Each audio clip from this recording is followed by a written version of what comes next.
White men grow on an open, level field. White women grow on far steeper and rougher terrain because the field wasn't made for them. Women of color grow not just on a hill, but on a cliffside over the ocean, battered by wind and waves. None of us chooses the landscape in which we're planted. Emily Nagoski, The Secret to Unlocking the Stress Cycle. Frustrating a group of white men can be easy. All you have to do is observe out loud that who they think they are is really just the sum of training. Granted, it's a training they didn't know they were involved in, but it's training nonetheless. Though each man in the group may have different names, they are all more or less a variation of a generic white person dictated by white socialization. Most would respond with indignation, but that's because they don't understand how pervasive and invasive socialization can be. Sociologist Charles Cooley developed an early understanding of socialization with his concept of the looking-glass self. He theorized that individuals form their identity not in solitude, but in social settings, and that how we are perceived plays a huge influence on our self-concept. He writes, "I am not what I think I am. I am not what you think I am.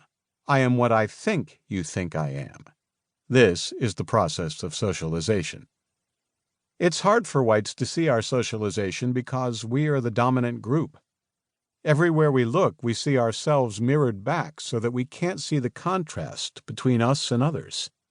This gives us a sense that white is the norm, and everything else is the deviance.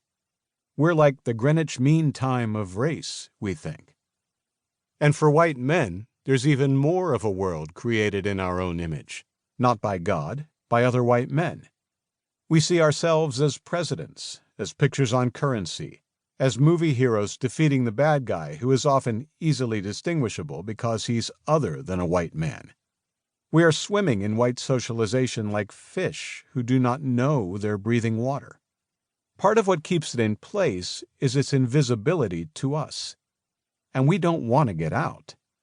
And why would we when society flatters us everywhere and enables our belief in our own exceptionality? And besides, what else is there but this normal? Well, reality. The real you, stifling underneath all those layers of conditioning. A great you, a larger you, a deeper you, a richer you. You can live that way, more authentically and more happily, but first you have to accept that you have been socialized and given a constructed identity. Like Jason Bourne, you are living out an agenda you did not choose. It can be hard to accept because it's so hard to see, but it's the first piece of grappling you must do. If you feel defensive about how much of you is actually socialization disguised as you, that's a good place to start. That defensiveness is a symptom of the fragility most white people develop as a result of being part of the dominant group.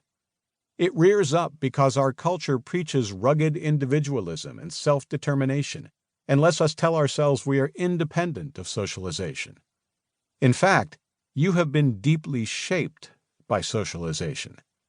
To acknowledge it is to begin to start to separate your real self from your socialized identity. All people outside the dominant culture reigning in the West have an advantage when it comes to this grappling. Not being in the dominant group, they can clearly see and understand socialization at work. It allows them to question norms, especially nonsensible norms, and to think critically. It gives them a better chance to respond by choice instead of by conditioned response. They are not blind and deaf to our white and male socialization the way we are.